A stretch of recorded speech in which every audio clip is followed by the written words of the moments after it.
Hey guys, and welcome to another episode of Two Gay Peas in a Podcast. I'm Matt. And I'm Bevan. And in this podcast, we'd like to challenge our ways of thinking, to open our minds and to spread light through honest and open conversations. Now this week, we have a conversation with the wonderful Jess Keeli.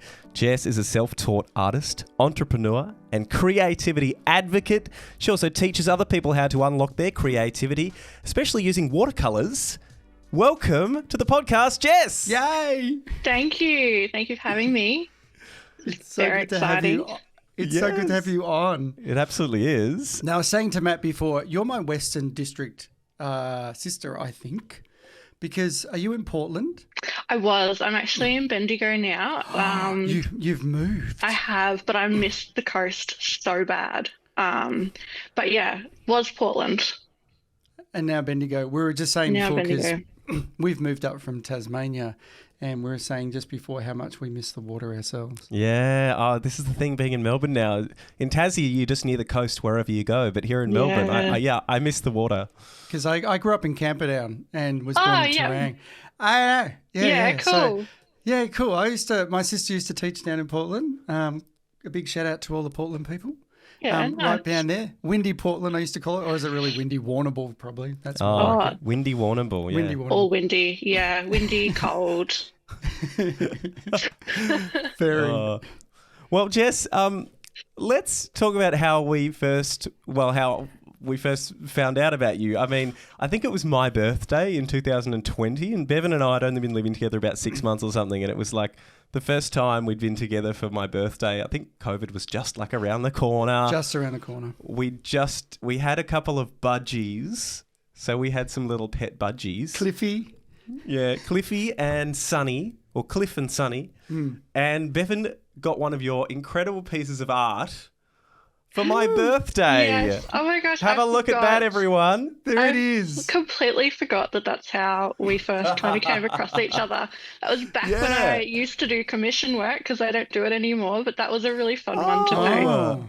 Yeah. Yeah, I sent you a picture and I was like, Jess, do you think you could do this for Matt? So And you found Jess on Instagram, right? I did, and I started following you, and you were doing, you were doing commissions at that point in time, and Yeah. we love and still love all things birds and nature. Oh, we do. And your art obviously caught my eye, and I got you to do this commissioning for it. Yep. This is an interesting story. Yeah, sad story.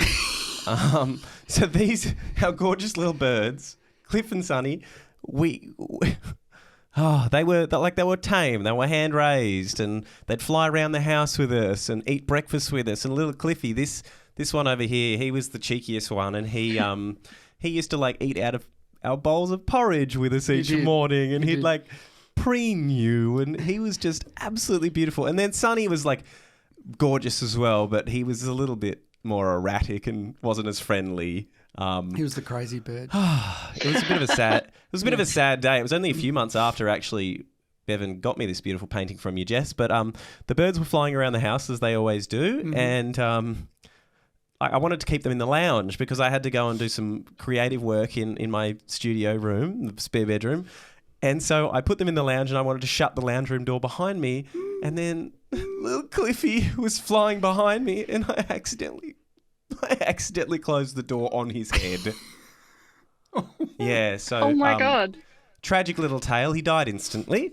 Yes. Do you know, I only know tragic tales with budgies. Oh, we don't deserve to breed them like this. Well, when I was probably like 5, I reckon, Nan and Pop came to visit us and just brought a budgie. Had not talked to Mum and Dad at all about a budgie, and they just went, "Here you go, here's a pet."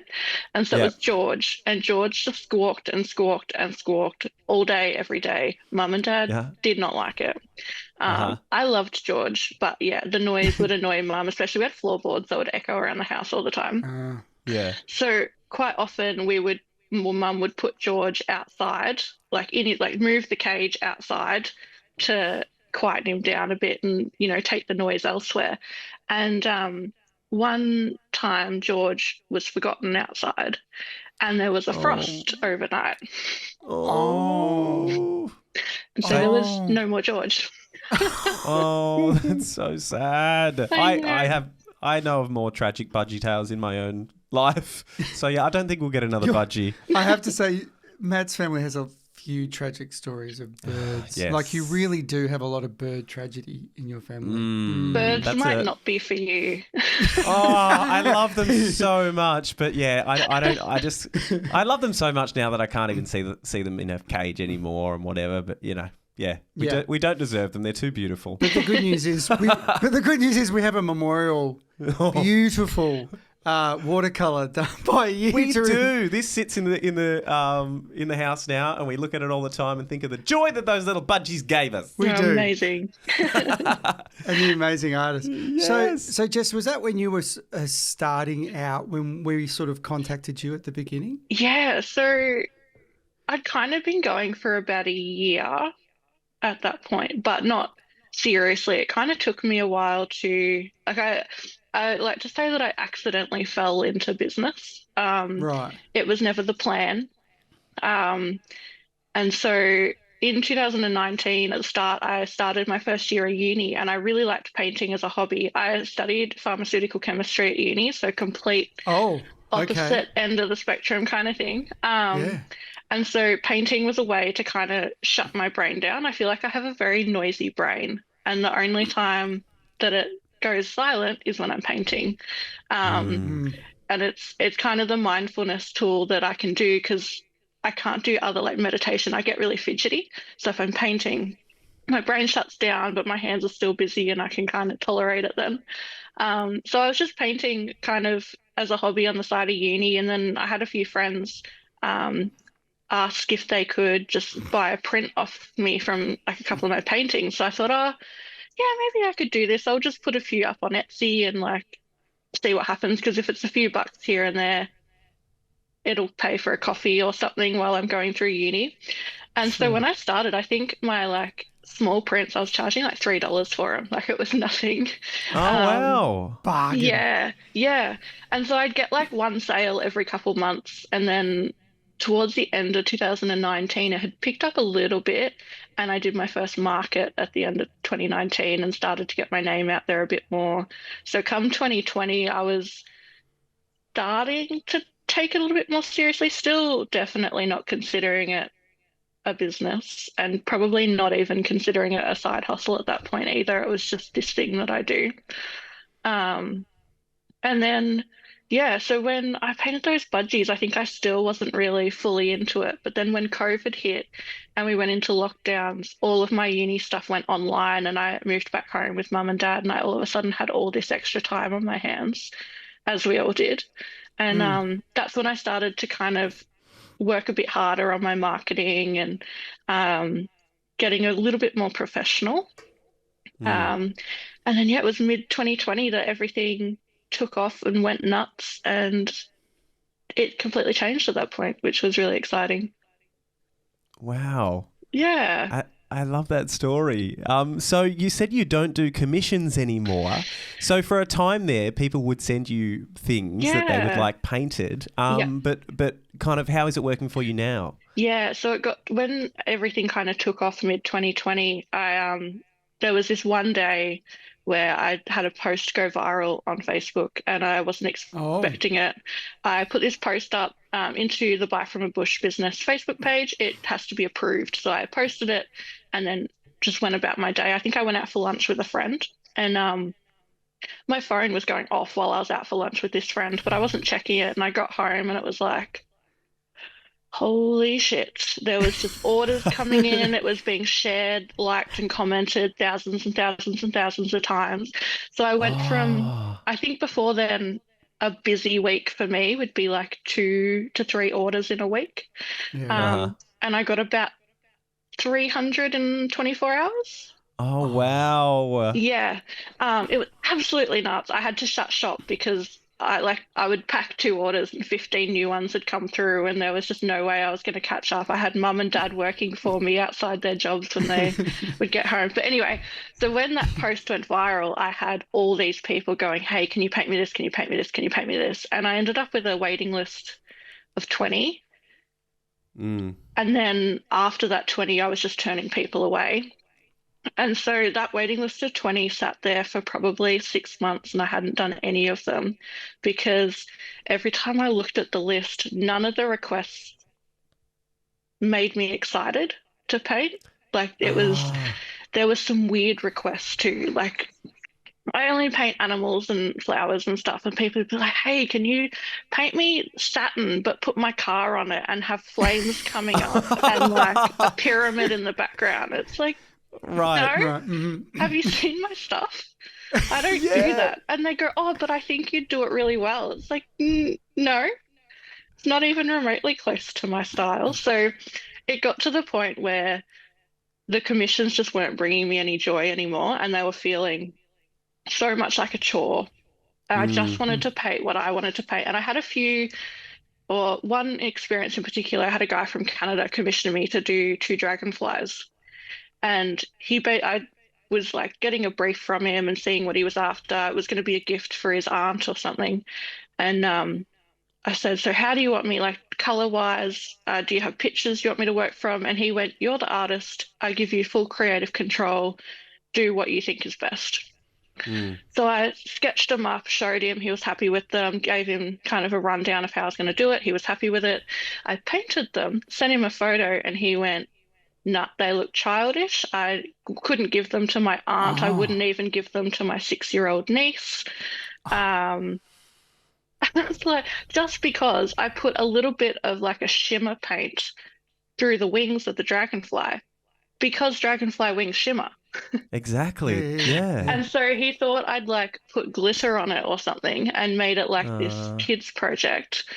And so I was able to kind of lift the thing, like watercolors can be quite forgiving. So I was able to lift some of the shimmer off the painting. And he still wasn't happy. He wanted me to redo it. And I just said, "No, I'm not redoing it." Um, mm.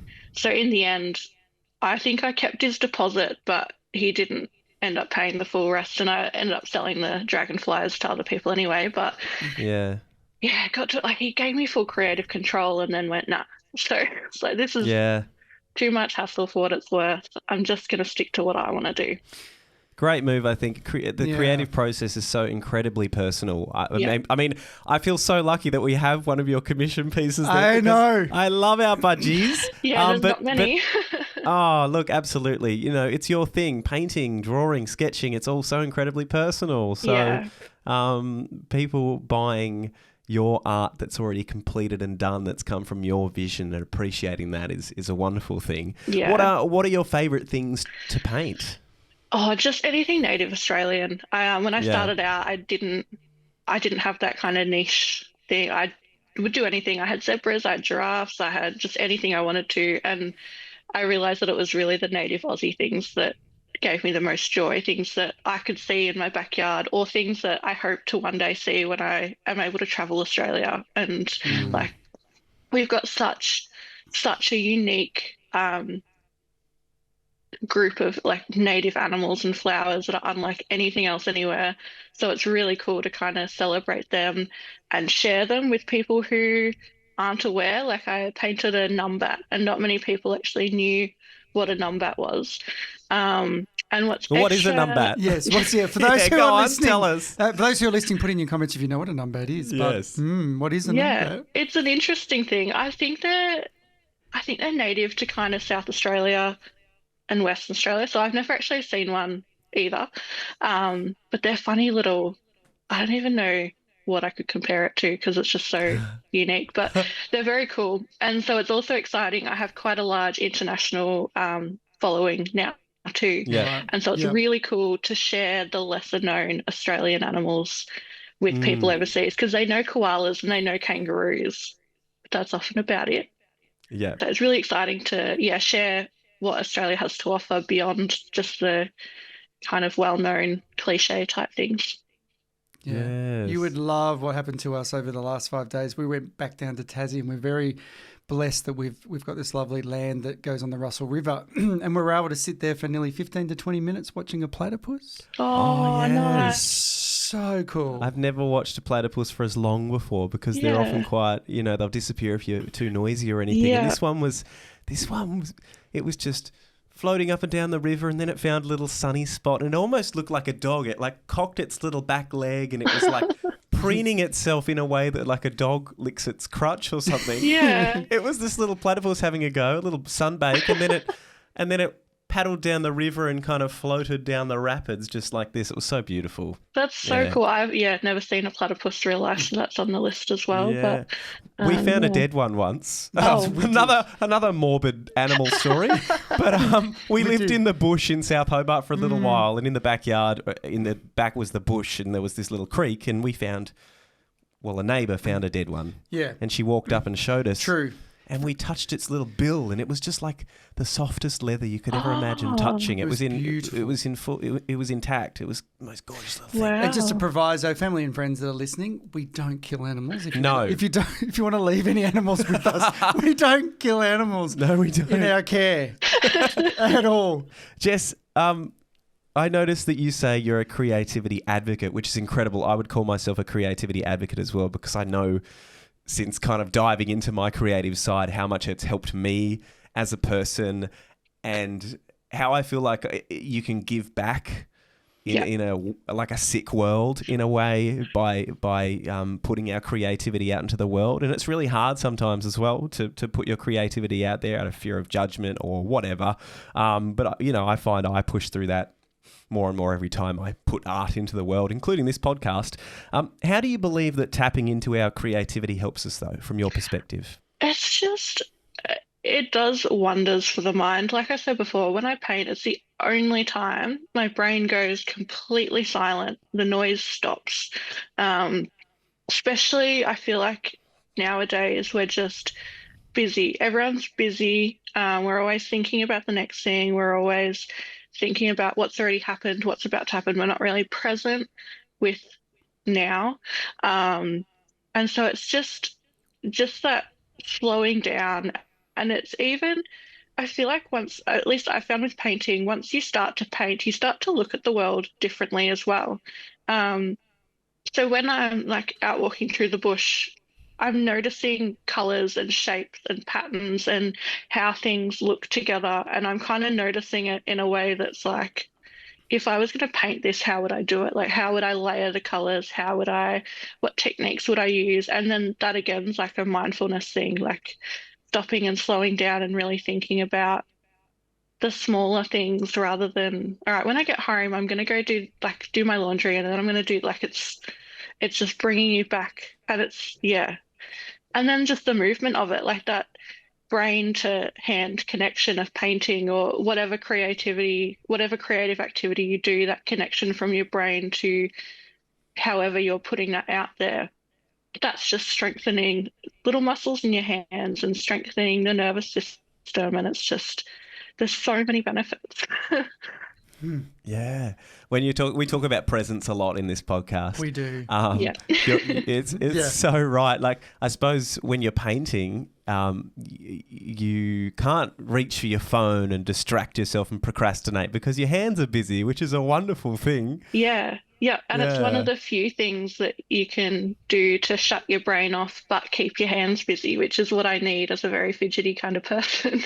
Yeah, I'm also incredibly fidgety and also just procrastinate a lot. If I set my mind to try and do something, I'll think about this and then think about that and think, oh, I'll go and do this and blah, blah, blah. So I've often wanted to start painting but haven't begun. I wouldn't even know where to start because I've never really painted before. Well, I can Yes. help with To the that. right place. You can help with I that. can help with that. So I started Jess Keeli Academy for pretty much that exact reason. I had people coming up to me at markets or even just messages coming through, and they were like, I've always wanted to be able to paint, but I can't even draw stick figures, or I don't even know where to start. Or the really common one is, I wasn't born with the creative gene. As if it's something you've got to have or not. No, my parents weren't creative, so therefore I'm not either. Like, everyone's creative, but it kind of gets whacked out of you through school. I feel like it's taken away. Like in kindergarten, all the learning is through being creative, and then you kind of get to primary school and high school, and it's like, no, we're not being creative. And there's also that kind of stigma that creative careers aren't real careers, or maybe you should get a real job or, that Oh kind of yeah. thing. Um, so yeah, it's just those people that think that, oh, I'm not creative and therefore I never can be. I just went off on a tangent, but I started Jess No, it's a Keeli great. No, it's a Academy. great tangent. Yeah, so I started Jess Keeli Academy to kind of help those people who want to, but don't know where to start, don't know how to start, don't even know if they're like capable of it. Kind of teach them how to go about it because I'm self-taught. Like I did a couple of art classes through school, but I hated art in school. So I ditched them pretty quickly and went the chemistry, physics, biology route. Um, and so, yeah, I'm self-taught and the way that I went about teaching myself is probably less, what's the word? My brain's going to go blank now, but Traditional, maybe? not the traditional way of kind of learning to paint. And Yeah. so kind of showing people that there is a different way to approach it. And if they approach it in this other way, then it actually can work for them. And it focuses more on the process rather than the result. Because everyone Mm. focuses on the result and they want to, Mm. it's that, like we want things instantly nowadays. Like we want it to just happen. And so when it doesn't, we get disappointed and we ditch it and we don't go back to it. So it's just kind of showing people that there is a way for them to unlock their creativity. This is how you can start, where to start, what you're going to need, why are you going to need it? That was the other thing. A lot of art classes and stuff that I've seen kind of popping up, whether that be online or face to face, they kind of go, you need this, this, and this. Go get it. Or here it is. But it's not really like everyone's style is going to be different. Everyone's wants and needs are going to be different. So it's even just understanding what the different materials are so that you can decide what is actually going to be best for you. Because everyone's going to be different. And so that was important when kind of developing this course too, that I wanted people to feel confident to walk into an art shop and go, this is what I want, this is what I need. I'm not going to waste a whole heap of unnecessary money on stuff I'm not going to use and don't know how to use. Like understand it before you get it, kind of thing. So yeah. And is it as simple as perhaps, say, picking a subject and saying to someone that you're teaching, just start painting in your own way? Because I suppose that's very unique as well, isn't it? Kind of, yeah. The way that I've kind of set the course up is we don't even look at what we're painting until like the very last part. It's more about how you can manipulate your brush, your paper, your paint to do certain things. Because then once you know that, oh, when I do this, this happens. When you're ready to sit down and actually paint a certain subject, you can go, oh, I know actually what I can do here to get that to happen. So yeah, focusing more on what are the different techniques. And then it's also like people will try and do something and something goes wrong. It's like, well, did it go wrong? Or have you just discovered that Yeah. doing that creates that? And maybe in this situation, you didn't want that to happen, but down the track, you might actually need that to happen. And now you know how to make it happen. Yeah, there's nothing wrong in the creative world. No, that's it. That's it. It's all good. Jess, I get challenged because I'm that type of guy that is a perfectionist, and I'm the end result guy. My work is in auditing, so I'm really particular. So when it comes to creativity, I'm the one that goes, yeah, I haven't got the creative gene, and I can't do this, and I always look at the end result, and if it doesn't work out, I get the shits, and then I don't want to do it anymore. Yeah. So Bevan and I have done a play together. So yes, he gets frustrated. I get frustrated if he doesn't learn his lines. And I did break out of that mold for me, and being in a play, View from the Bridge with Matt, when we were down in Tassie, which again taught me it's about the journey. Yeah. And not so much about the destination. Yeah. But art for me has been frustrating. And like you, I didn't enjoy... I enjoyed parts of art at school, but you're correct. It became to a point a little bit shameful if you wanted to do art as a guy, especially as a male. Yeah. There was this shame, and I really loved silk screening. I loved it, and I loved my pottery, but I steered away from it because I was worried about being bullied because I was Yeah. going down that path. Isn't that's just sad? Yeah, It's we a fall into horrible that. stigma. Yeah, Yeah. it's so Yeah. horrible because, and that's why people end up going, oh, arts, like creative careers aren't a real career, and I've got to do this Yeah. other thing that's going to pay the bills. Exactly. It comes down to so much, art will never pay me enough to upkeep the standards that society have set for us to have, the big house and the big car and the boat and the caravan and all the stuff that we need to have to fit into Art can't deliver that. Oh, it can. It can. Well, and as we know, you talked about Jess, it brings, I love that you continually say it brings you joy. Because we have talked about this many a times, not even in relationships, about why would you be in a relationship that's not bringing you joy. That is such a motivating factor for us, not only as a couple but individuals.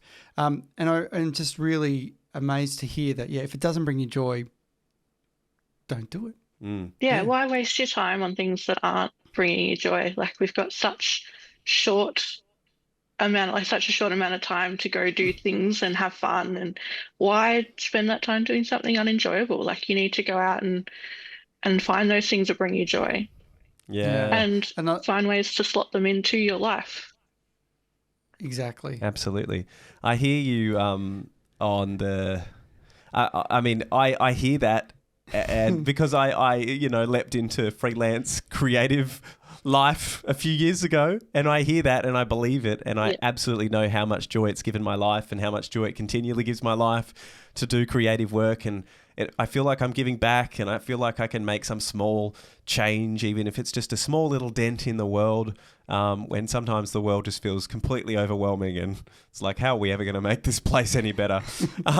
But and sometimes that overwhelms me, but for the most part, I am, it's been the best thing that I ever did to go down a creative path. So, that's why we love doing this and bringing your stories to light, and encouraging anyone and everyone to dive into their creative side, because it brings you joy, and it brings yourself out more. You'll learn more about yourself in the process. So go ahead and start, even if it's with Jess here learning how to watercolor paint. I know. I like the fact that you don't start with what I'm painting, because that really helps me, because if I steer away from the subject and work out the technique, see, that's where you hook me, because I'm like, oh, it's technique.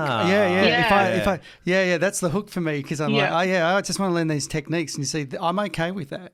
And because when I first started teaching myself, I'd just go on YouTube and I'd find a tutorial and I'd try and paint it, and I was getting so mad that even though I was following what they were doing, the thing I was getting was nothing like theirs. But they weren't explaining what their materials were or how they were using it or why they were doing what they were doing. So there was no way I was going to, they probably got 5 years painting experience, 10 years, 20 years painting experience, and they do it all second nature. And so, you got to kind of strip it back and go, okay, why am I doing this? And what's it going to do if I do it like this? And then, in my course, in between the learning the techniques and then the painting the things, I even kind of show with a few examples, like, look at this photo of a whale, see this part, well, you could use this technique. And it's even just looking at photos, or like I said before, when I'm out for walks, I start to look at things and think about what techniques I know could get me that effect.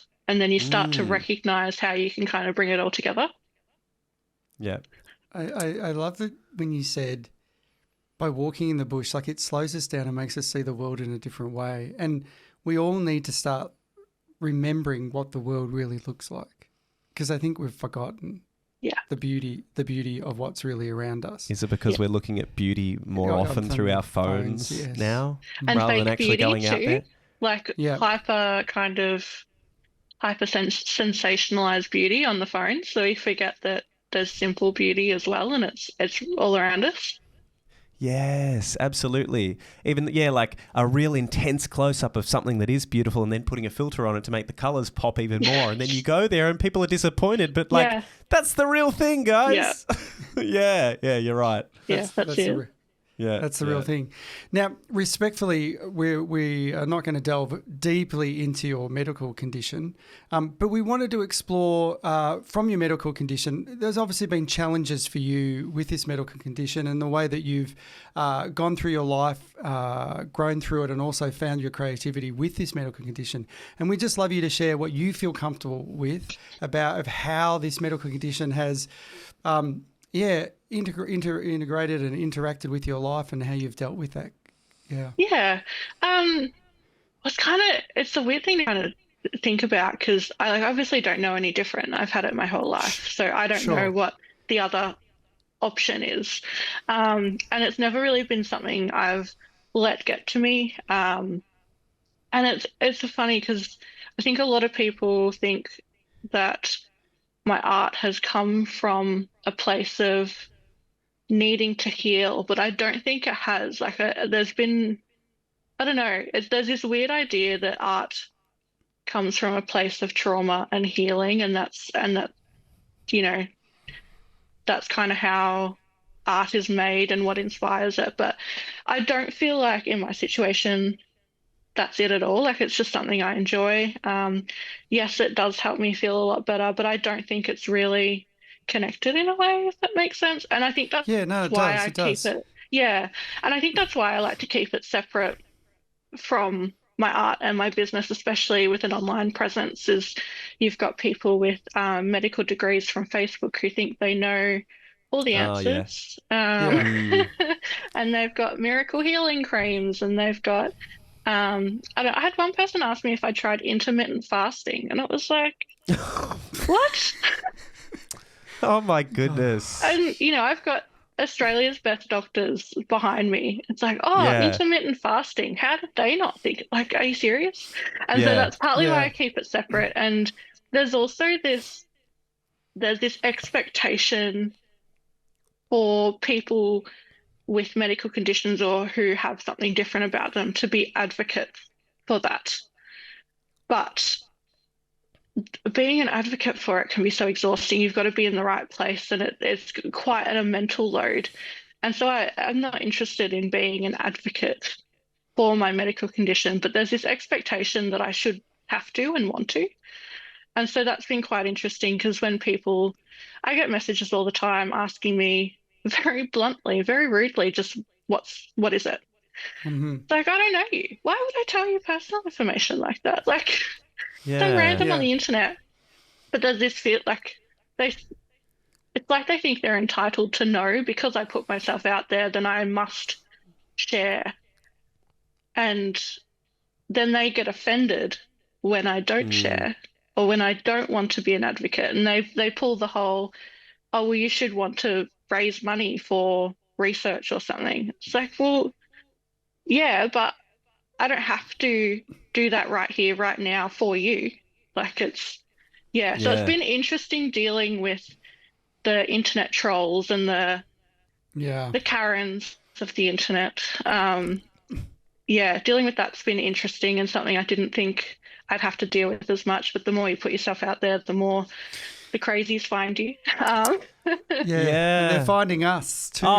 We did an episode on drag with one of our wonderful friends from Tasmania, Pussy Poppins. Yes, I watched that one. That was so good. Oh, cool. Good. I'm so glad. Thanks, Jess. And look, you know, in that conversation, we talk from a place of love, of connection, bringing people together, allowing people to express themselves in a way. And, you know, that's where that conversation comes from. And yet as soon as we put up a little snippet, in one day we get called a pedophile from two different people and get called groomers from two different people. Yeah. I mean, this is the whole problem with the internet these days is everyone's an expert. Everyone thinks that they're entitled to give you their opinion whether you ask for it or not. Here's a little tip. If someone doesn't ask, don't give. Yes. Simple as that, eh? Yeah, exactly. That's it. Yeah, it's crazy. The craziest actually just happened yesterday or the day before. I've had a guy on my Facebook page thinking he'd cracked the next biggest conspiracy theory that this is actually a prosthetic that I strap on for all of my photos and videos. What, and for attention? Apparently, yeah. And that I'm taking advantage of people. And I was like, what do you mean? Like, how do That is so people come up with this? sad. And so his evidence for this conspiracy theory was in some of my photos, it's on this side and some it's on this side. But that's because cameras do different things. So like the front camera of your phone takes a mirror image. I mean, who's got the time to be sitting at home thinking of all this? I mean, Yeah. what are they doing? They need hobbies, is what they Yes. need. They Like need to it's, paint. Start painting. Start painting. and it just astounds me that people like this are one allowed on the internet, but two, like, Yeah. have they not got better things to do? Jess, there's part of me that has this hope. Like, you know, we see so many movies and things about like dystopian futures about, you know, AI getting crazy and taking over and everything. I have this, it's probably a bit of a deluded hope, but maybe I have some We all hope. deluded. Maybe I have some weird hope that at some point, at least in our lifetimes, maybe we get to experience some regression where, I don't know, the NBN and the internet dies somehow and AI thinks that the internet isn't actually good for us and somehow self-sabotages and kills itself. And then maybe we go back like 50 years, knowing what we Yeah. know now and all the beautiful societal things that we've learned in the last 50 years, but having life without internet again would actually be really, really nice, Well, I think, to experience. I had a 1987. I went through the 80s, Jess. I had a 1987 day yesterday. I accidentally left my phone at home. How was that? It was amazing. It was. Yeah? It was amazing. And No I didn't- procrastinating? No, I realised I had all this time to look around and not down. Yeah. And plus, if my work's list, I did do a lot more work probably. But yeah, it was incredible to leave it at home and then to feel that freedom. Yeah. And then I was Yeah. really aware that no one else was looking up. Everyone else was looking down. And I Yeah. was watching all these people. No one else was looking up like me. So No. I had no phone to look down to. Yeah, it's Yeah. crazy. That Now- I think, yeah, if that did happen, your crazy hope, there'd be a lot of people who would not survive. I don't think they'd know how to live without, you know, their phone or the internet in general. Like, it'd be quite interesting, I think, to Yeah. that should be reality TV. Get rid of the other trash on TV, and it should be, let's put all these people somewhere where they don't get access to the internet, and we'll see Yes. who loses their marbles. Like, it could be quite entertaining.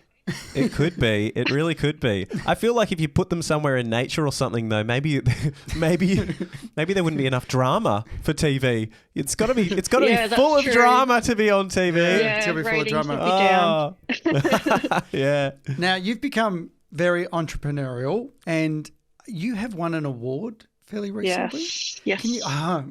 I saw that. So, would you like to tell us what this award was? Yeah, so it was the part of the Bendigo Business Excellence Award. So I actually won the category of Emerging and Energized, which I was only Oh, I like only that. just snuck yes. in eligibility wise. I initially was actually going for a different category because I didn't think I fit into this one. You had to be running your business for more than 6 months but less than 3 years. And I thought I was outside of the 3 years, so I was going to apply for a different category. And I had this wonderful lady from Castlemaine, Nat from Words on a Page. She was helping me with my application to answer the questions because they were really deep questions, deep business questions, like, what are your values and your business purpose? And I was like, I don't know.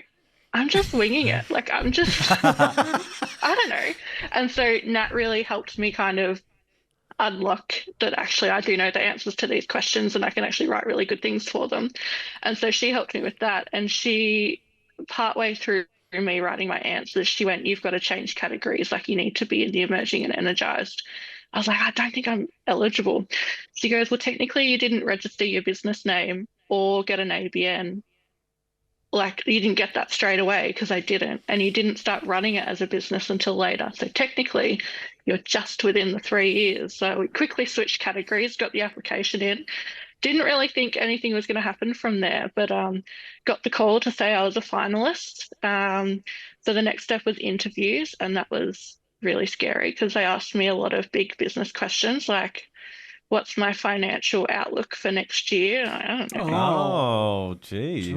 I don't know. And what are my 5 and 10 year goals? I don't know. I'm just winging it. I'm just taking it day by day, figuring it out.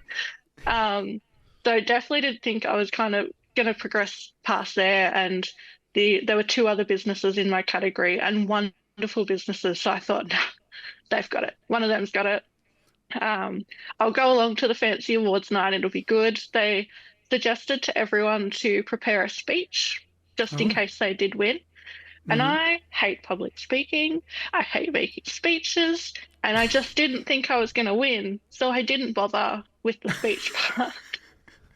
And I also figured, well, if I do have to go up because I did win, I'll pay attention to what all the other winners say in their speech, and I'll just say something similar. But my category was up first, so I didn't get to listen to anybody else's speeches. Oh, no. Oh, you had to kick the night off. I had to kick the night off, and I Oh. was even like, I'm someone who I like to know exactly how it's going to work, where I need to go, how I need to do it, and that kind of thing. So I was even like, I kind of know where I need to get up on the stage, but I'll watch everyone else go first to make sure I don't mess it up if I have to go. And I was first up, Yep. so I was like, crap, where am I going? I don't know. Don't trip over, don't trip over. There's the stage, get up. And then looking out, there were 700 people there that night, and there was cameras. And I was just like, and my voice was shaking because I was kind of emotional from finding out I was winning. And then I'm not great at public speaking and it terrifies me. So that in front of 700 people, and it's just like, oh my God, so I'm shaking. My voice is shaky. I've got like this really high pitched voice. Mum and Dad recorded it, and I just don't even sound like me because I was just crapping myself, really. Yeah, I made the speech. I was like, thank the sponsors. Like in my head, it's like, just thank the sponsors and thank the business that, like the group that kind of put on the night. And I was like, at least if I get that, I'm good. And I get back to my table, and Mum and Dad had driven 4 hours up from Portland to be there with me that night. And they went, so you're not going to thank your parents who drove 4 hours to be here tonight? Oh, no.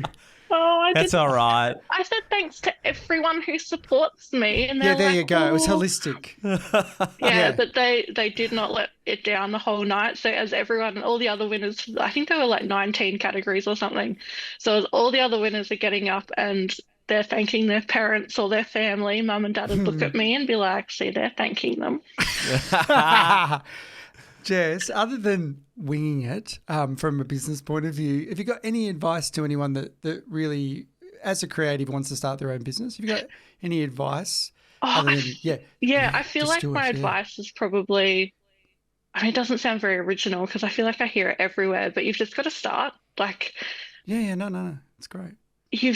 you can't sit and wait and plan and wait until everything's perfect. Like, it's not going to be until you get it going. So I've made so many changes along the way as I figured things out, as things have changed, just to kind of move with whatever's happening at the time. I've had logo changes, name changes, pricing changes. Like, it's something that you're not really going to nail until you start. So it's just start small, like get it out there, and then you can tweak it and, fix little bugs as they pop up. And once you're doing it, you'll know what needs to kind of change or happen.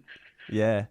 Jess, I follow this blog on Insta, which I love. It's called Inspired to Write.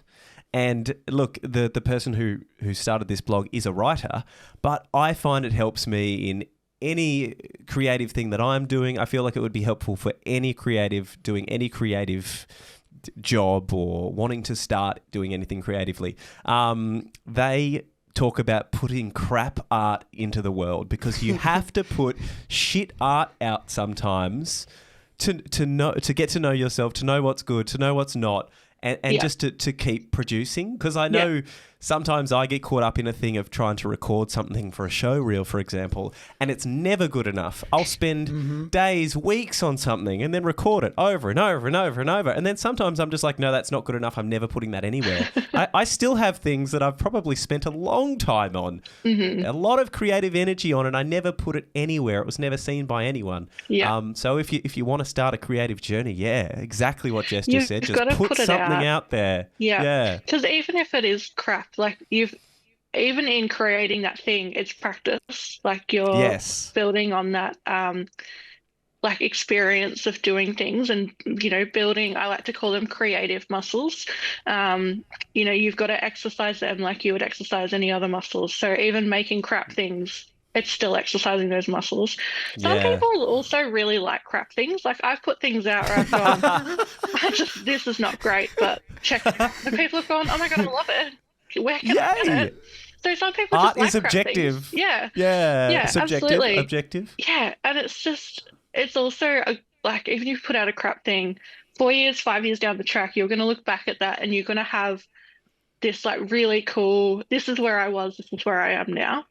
Totally. And to see that progress is really exciting too. So you just gotta do it. Put it out there.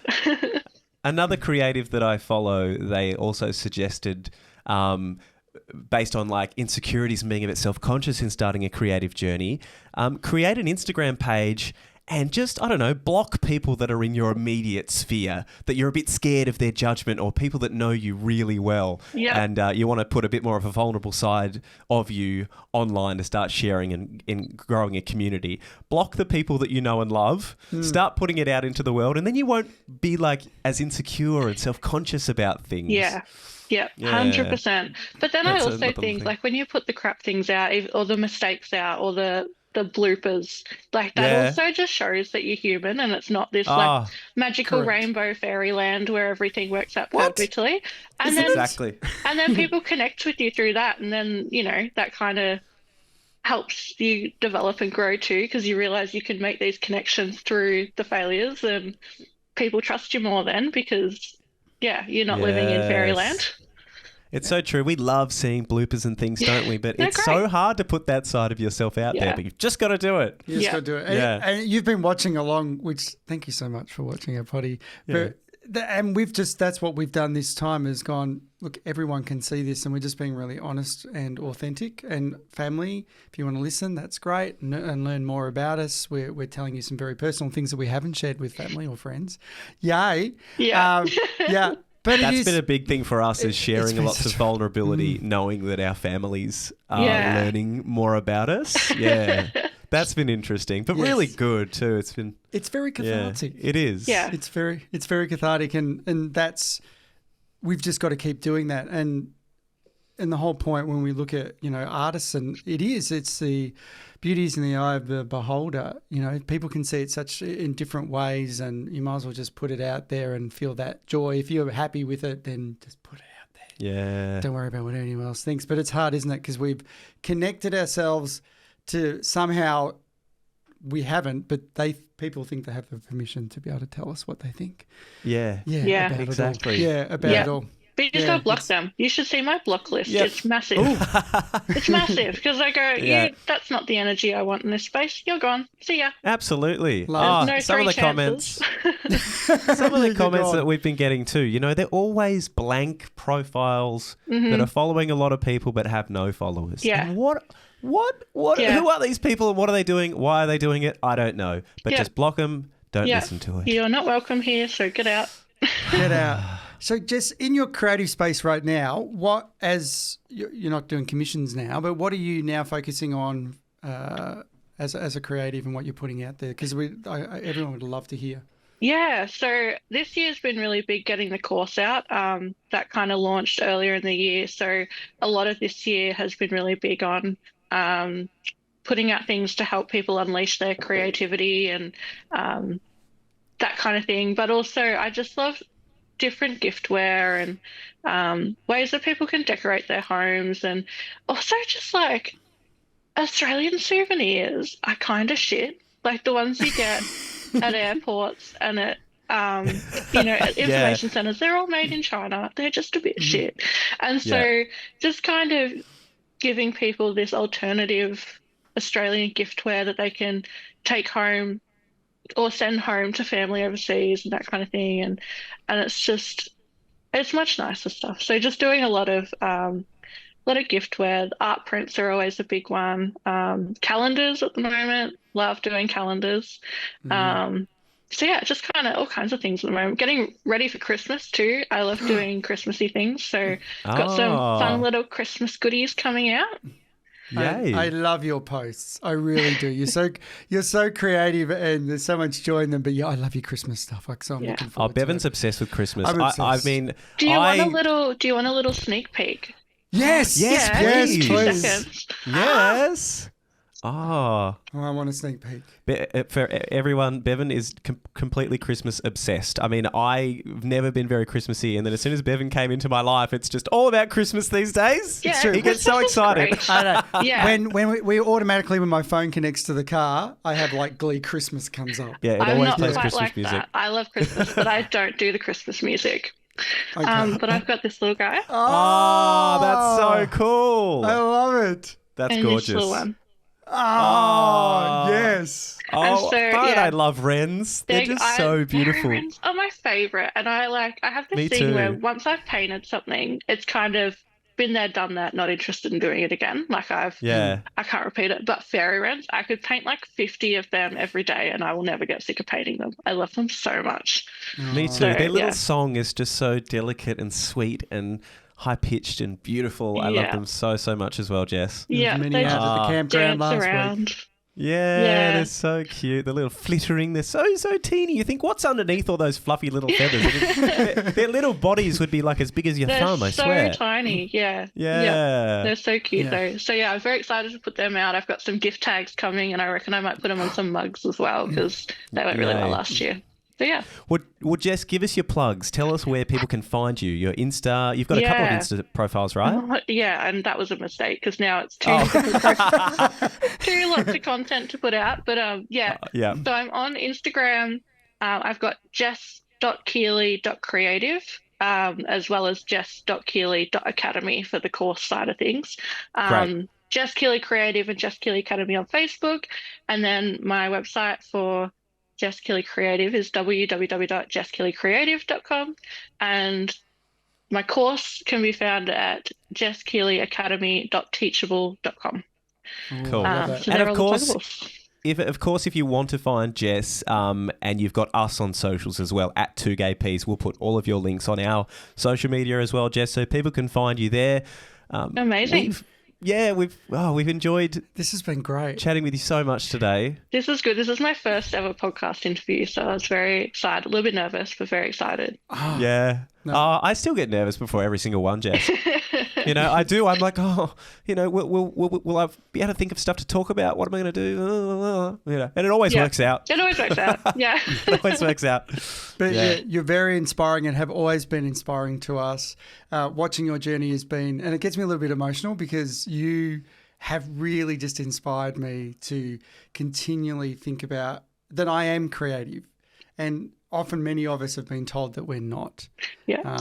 Do you know, I think there's also this idea that creativity is art and drawing, like it's painting and Correct. drawing, and that's creativity. There's this, that people forget that cooking's creativity, singing, dancing, knitting, like this, it's not just painting and drawing. There's so many different ways. Gardening is creative, like, Oh, yeah. Yes. and so people say absolutely. they're not creative. Like my mum says she's not creative, but she loves cooking and she's always cooking these different things. It's like, well, yeah, you're creative. Dad's the same. He doesn't think he's creative, but he's always out like building, like he's a handyman now. It's like, well, you've got to be creative to do that. So Yeah. yeah, we've got to remember that creativity comes in so many different shapes and forms. We've all got it. does. We And have. for anyone listening that's maybe lost in their creativity, tune into these things. Tune into anything that you find creative, exactly, in all these different examples, and give it more love, because that is the stuff that will give life to you more so. Exactly. And take a Yeah. leap and maybe take Jess's course. Yes. Do it. Absolutely. Do Learn it. to I'm paint. thinking myself, maybe I should do this. Do it. Yeah. I've I got do. my first lot of students are starting to get to the end now, and I've got this Facebook group where they all share things, and it's so cool to see Oh, what they've got. Like, it was kind of this reassuring thing because I'm putting this thing out and I'm like, I think I'm qualified to teach this. Like, I don't know. Like, it makes sense cares? in my head, but what if people follow through and then they can't do things? But I've had so many really cool paintings get shared where people are like, oh my God, I didn't think I could do this like 2 months ago. And here I am. This is the So, beautiful yeah. thing about the creative journey, though, is you don't need to go and have a bunch of degrees in order to teach it. No. If you can find a way to encourage people and show them how to bring out their own creative juices, then you've got it. Yeah. And that's great. What an true. amazing any anyone that helps bring out other people's creative juices is making the world a better place, Jess. So thank you for that. Yeah, thanks for bringing your light and bringing so much joy to this Thank world. you. Thank you. You're amazing. And thank you for our beautiful little budgies. I found this little pink Rest frame. God, rest the body. This little pink Rest in frame peace. had some old terrible print or something in it. I found at the op shop, and I thought it's like a little pink frame. It's perfect, and we're going to have that forever. We always remember these little One budgies. dead budgie, one alive Yes. budgie, but that's all right. All of the links to find Jess are up at our social media page. Jess Keeli, thank you so much for joining us today on Two Gay Peas and a Podcast. Thanks, Thank Jess. you for having me. Oh, and join us next week as we'll be releasing, I think we're going to go until kind of like mid-December, and then we'll have a little break over summer. It sounds good to me. Yeah, but join us next week, guys. You can find us at our socials everywhere, of course, at Two Gay Peas. And thanks for sticking around with us. We love you. Bye. Bye.